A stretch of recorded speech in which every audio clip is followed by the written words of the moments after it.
Este é mais um episódio do Certica Talks e continuamos falando sobre o impacto da inteligência artificial na produtividade, eficiência e modernização dos ministérios públicos.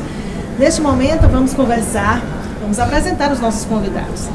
Aqui do meu lado, o Superintendente de Tecnologia da Informação do Ministério Público de Minas Gerais, Dr. Daniel Silva Carnevale.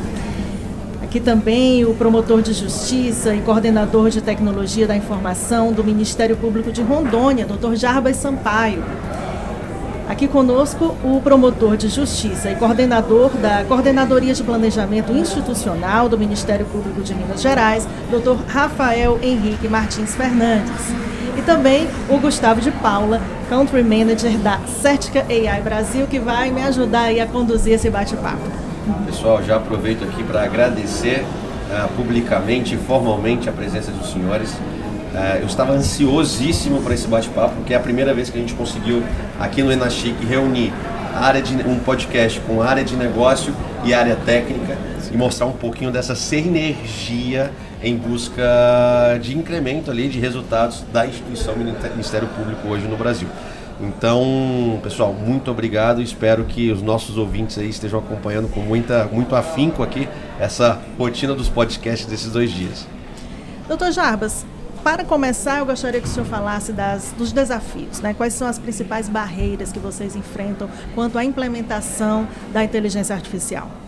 Olha, barreiras, assim, podemos dizer que há uma barreira inicial, que já foi superada, mas inicial era uma barreira cultural interna, de desconfiança dos próprios, especialmente da alta administração, até que ela pudesse realmente confiar que teria um resultado, um retorno. Isso foi uma barreira.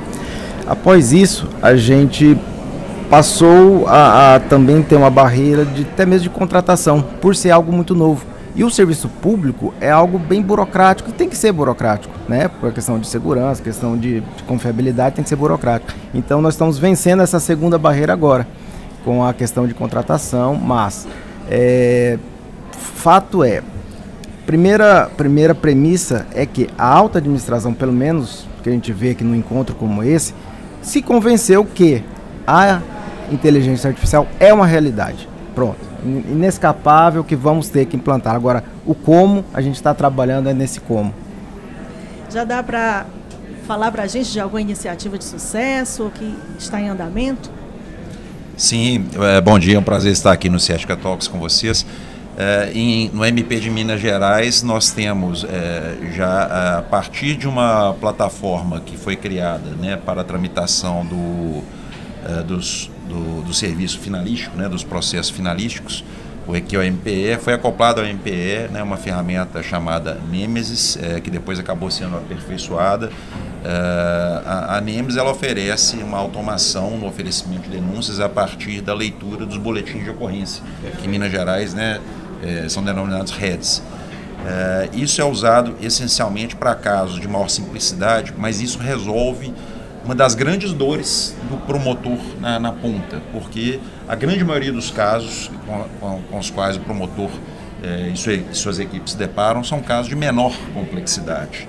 E esses, por meio dessa plataforma Nemesis, que tem registrado um uso crescente, esse uso ainda deve crescer muito na instituição, né? É uma ferramenta nova, é necessário também um esforço de divulgação interna junto aos membros do Ministério Público, mas o uso dela tem crescido, tem apresentado uma curva de crescimento, e eu acredito que resolvendo esses casos simples, né, com maior agilidade, a gente está aplicando também o princípio de Pareto, né, porque eu acho que com 20% de esforço a gente consegue resolver, né, uma grande parte das 80% dos problemas, né, das iniciativas.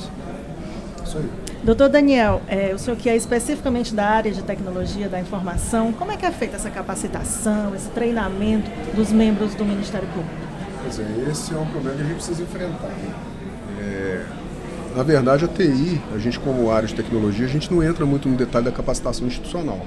A gente tem uma área lá específica para isso, que é o CEAF, nosso centro de formação.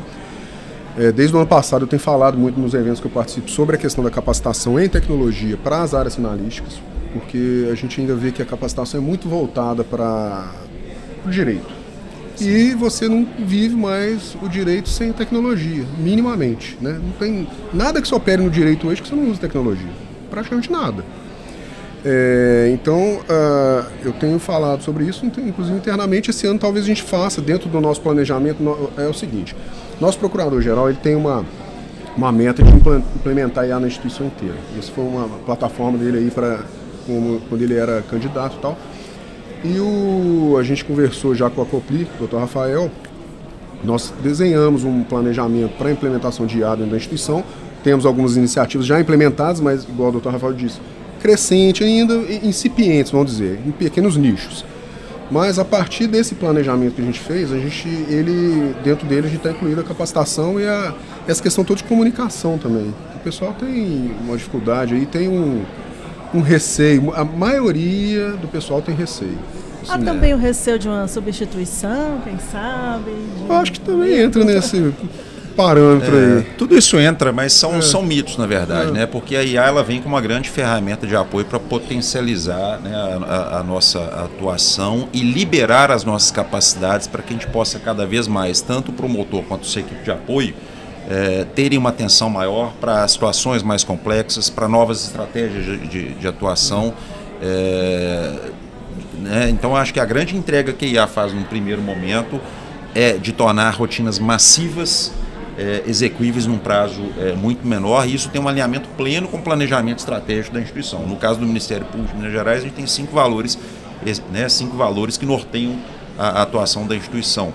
Esses valores são de resolutividade, efetividade, independência, inovação e transparência, né? Então, inovação está no nosso DNA, então o Ministério Público ele não pode ficar alijado desse processo.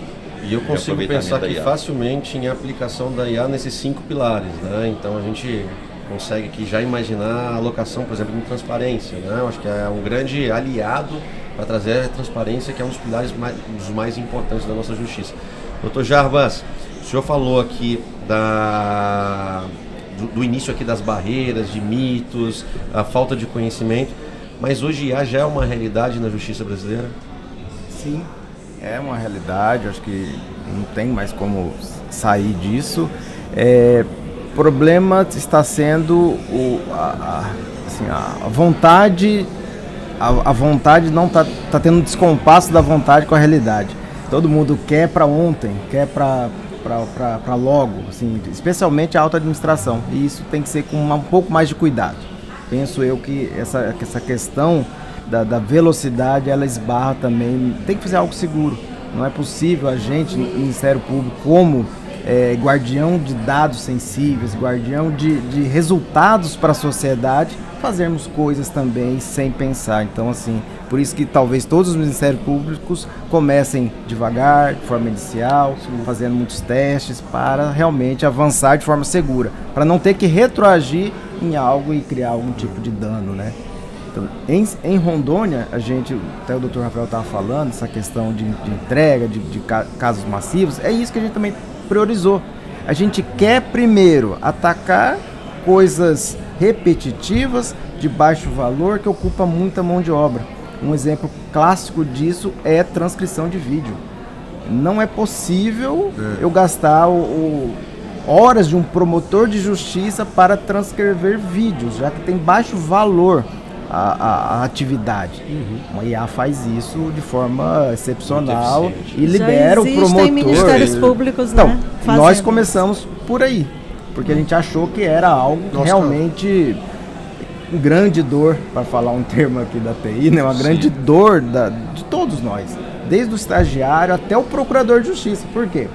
Quando um processo no primeiro grau, eu preciso ouvir para fazer a alegação final, mas no segundo grau, o procurador tem que ouvir tudo de novo para fazer o parecer dele. Ele ouve o que o promotor disse, ouve o que a testemunha disse, ouve o que o juiz disse e faz o parecer. Então, assim, é muito repetitivo e desnecessário, né? Então, ainda levando em conta a quantidade, né, desses processos. Exatamente. E um dado muito interessante, enquanto o promotor de justiça hoje, ele de forma artesanal, ele tem que ouvir, né, um depoimento como esse, ele deixa de fazer coisas muito mais úteis. Por exemplo, gestão das informações que estão na promotoria de justiça. Eu posso, por exemplo, fazendo gestão de informações nos processos que eu tenho, exemplo, chegou para mim um acórdão do Tribunal de Justiça confirmando a condenação de um réu. Eu posso verificar se esse réu tem outros processos em andamento para que eu possa acelerar também o andamento desses outros processos e a gente conseguir um volume maior de condenações, de modo que esse indivíduo, por exemplo, que às vezes representa um perigo para a sociedade, ele possa, num curto prazo, ter um volume muito maior de condenações, ou seja, a entrega do Ministério Público e da Justiça como um todo, no caso desse, seria muito mais eficaz, eu tendo uma liberação do meu tempo para eu poder ter uma análise mais estratégica da minha atuação. Acho que o termo é esse. O promotor deixar de ser um executor manual de tarefa para ser um gestor de promotoria com uma atuação estratégica mais direcionada, eficiente, que reverte para a sociedade. Não, e a gente está falando de aplicação melhor dos recursos disponíveis. Né?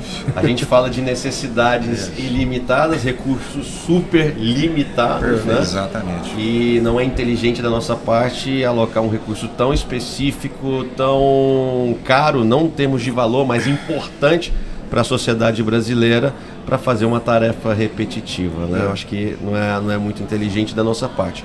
Um ponto que eu gosto de promover a discussão, como o senhor falou, doutor Jabas, a IA generativa hoje já é uma realidade. Ela já faz parte da nossa vida. E aí eu quero trazer um pouquinho a discussão aqui com o Daniel. Vamos pegar o exemplo do promotor.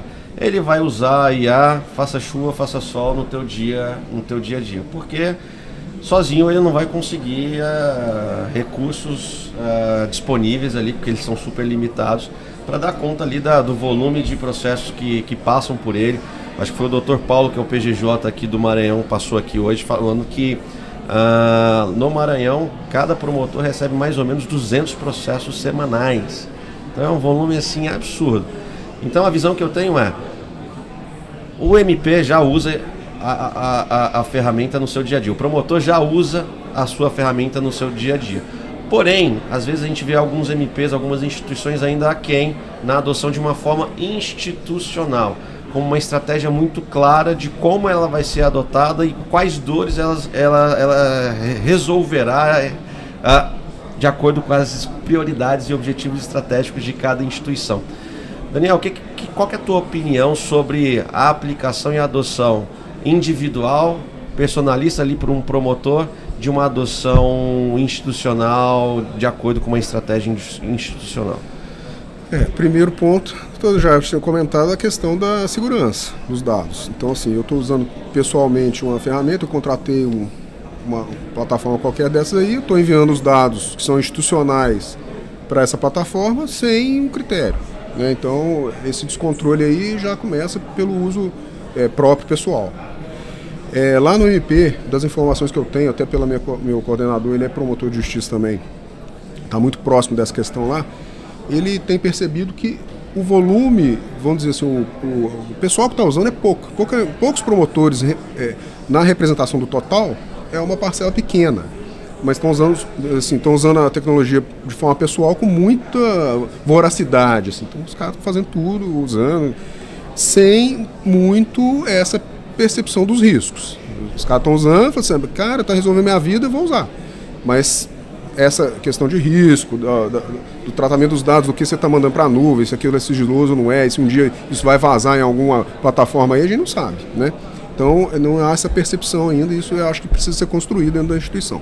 E a maioria tem um pouco de receio de usar sem que a ferramenta seja institucional, que eu acho bom.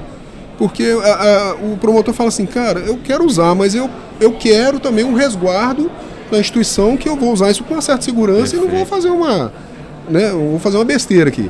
Então isso é legal. Agora, isso também impõe a pressão na gente. Fala assim, agora você tem que agilizar, disponibilizar, porque tem uma turma usando indiscriminada ali, essa turma faz barulho, o pessoal ouve e fala, pô, eu quero usar também, mas não quero usar desse jeito. E aí, MP, como é que vocês vão fazer? Então, impõe uma pressão. Você sabe do caso, a gente está fazendo POC aí, vamos fazer POC com vocês. Algumas provas de conceito, algumas ferramentas já disponibilizamos para já ir modelando. E para o pessoal também vai começar a usar. Ninguém vai chegar lá, usar da noite para o dia e falar assim, nossa, resolveu. É uma jornada. Uma jornada. Todo um processo. Eu gosto muito do termo jornada. Eu gosto também, porque é uma jornada. Você vai começar pequeno, vai ver erros, vai apontar, falar, pô, isso aqui não tá bom, isso aqui tá... Já tem até acontecido, já alguns promotores falam, ficou legal, mas isso aqui não ficou bom. Isso aqui podia ser melhor, assim, assado. Então, já há uma pequena evolução no que a gente propôs, mas agora nós temos que escalar. Perfeito. Mas só para contribuir, em Rondônia a gente teve toda essa preocupação. A gente fez o quê? A gente começou com nossa política de IA, exatamente por esse ponto. A gente autoriza que os membros usem por conta própria algumas IAs homologadas. DeepSeek não é autorizado em Porto Velho, em Rondônia, por exemplo. Aí, a segunda estratégia foi adotar ferramentas institucionais, para exatamente suprir essa lacuna e de forma muito transparente para o usuário. Nós vamos evitar ao máximo de que o usuário precise interagir com a IA, fazendo prompts compridos, ficar vai e volta. Não, a gente quer dar o máximo. Obviamente a gente tem uma política que foi concebida, né, pela nossa atual direção da STI, um roadmap de IA dentro do Ministério Público de Minas Gerais, né, que começa com entregas mais, vamos dizer, de situações mais corriqueiras, massivas, né, inscrição de áudio, que é uma das grandes dores que a gente tem. Mas a gente vislumbra um futuro em que a IA pode escalar muito, inclusive na agilização de análise de casos mais complexos também.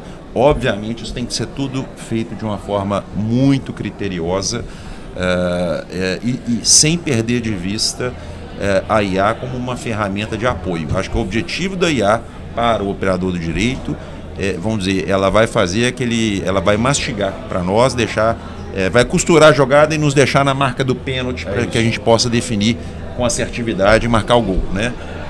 Acho que esse é vamos dizer, a grande entrega que ela vai fazer. Eu acho que a gente vislumbra que a IA possa fazer entregas até mesmo em situações mais complexas, mas sem perder de vista essa premissa. Eu queria aproveitar o gancho, só aproveitar sobre a questão da transcrição, porque o que acontece? Nós temos lá nós fizemos algumas soluções de transcrição, usando plataformas, usando IA em nuvem e tal, e o que acontece? As transcrições têm ficado um pouco desacreditadas. O pessoal, a qualidade é boa, transcrever uma palavra errada e por aí vai o contexto, isso aqui. Mas o que eu tenho colocado, e eu tenho visto pouco o pessoal mencionar, é que nós precisamos, em algum momento, quanto antes, inclusive, principalmente os tribunais, investir na captação. Porque tem transcrições que são impossíveis até pra gente. De serem realizadas. Então aí você joga para uma ferramenta que a ferramenta não é precisa ou não deu conta, mas só você vai ouvir e fala assim, pô, eu também não estou entendendo o que está falando. Então, o pessoal parece que não chegou nesse ponto, porque quando você está fazendo uma audiência ali na hora, quando era a transcrição, né, na hora ali, como é que chama? Quem digita taquígrafo. Lá? O taquígrafo. Chega lá e fala assim, quem falou mesmo? Tá. Agora não tem isso, você não pode pedir para repetir, está gravado. Se alguém não se atenta a isso, eu falo assim, olha, nós temos que ter uma qualidade aqui. Tem transcrição com máscara, que você não escuta nada. Então, o pessoal começou a desacreditar um pouco, mas eu não tenho visto esse debate no investimento de equipamento de captação em audiência. O pessoal faz com o celular, às vezes nem confere se está realmente captando o áudio direiro. Então, isso é um problema. Agora, que merece atenção. Mas só voltando, só completando aqui a minha resposta em relação à última pergunta, o que a gente vislumbra para a IA? Um outro ponto muito importante, né? A IA hoje, toda a tecnologia é uma faca de dois gumes, né? É usada para o bem, é usada para o mal. O Ministério Público de Minas Gerais trabalha também, tem um trabalho muito vamos dizer, direcionado também para a repressão e prevenção a fraudes eletrônicas, aos golpes digitais, que hoje são a nova pandemia, né, em âmbito mundial. A gente tem até uma parceria público-privada com a Global Anti-Scam Alliance, que é uma entidade global de combate a golpes. A gente participa de eventos, inclusive internacionais, com eles. E nesses eventos fica muito claro que a IA já vem sendo usada para o mal, né, por grandes organizações internacionais para a prática de golpes. E esse é um problema quando a gente fala o que a gente vislumbra de IA podendo auxiliar vamos dizer, o setor de justiça. É muito importante também a gente pensar nessa evolução da IA do bem, porque com o crescimento de deepfakes e tudo mais que a IA proporciona, a gente vai precisar cada vez mais, no futuro cada vez mais próximo, de ferramentas de IA qualificadas para verificar se um determinado material foi produzido com um material fraudulento, um material criminoso foi produzido com IA, ou seja, a IA vai ter que evoluir para ajudar Ministério Público e demais setores, demais órgãos do setor de justiça, a decifrar, né, a separar o joio do trigo. O que foi feito? Né? Esse ponto é muito importante, né? Porque a gente já vê muito nas redes sociais, por exemplo. Exato. Por isso que eu gosto muito da discussão da adoção da IA generativa institucional, né? Baseado numa estratégia, baseado num direcionamento, baseado numa regra de governança e com uma atuação muito precisa para endereçar problemas conhecidos e resultados e criação de resultados esperados.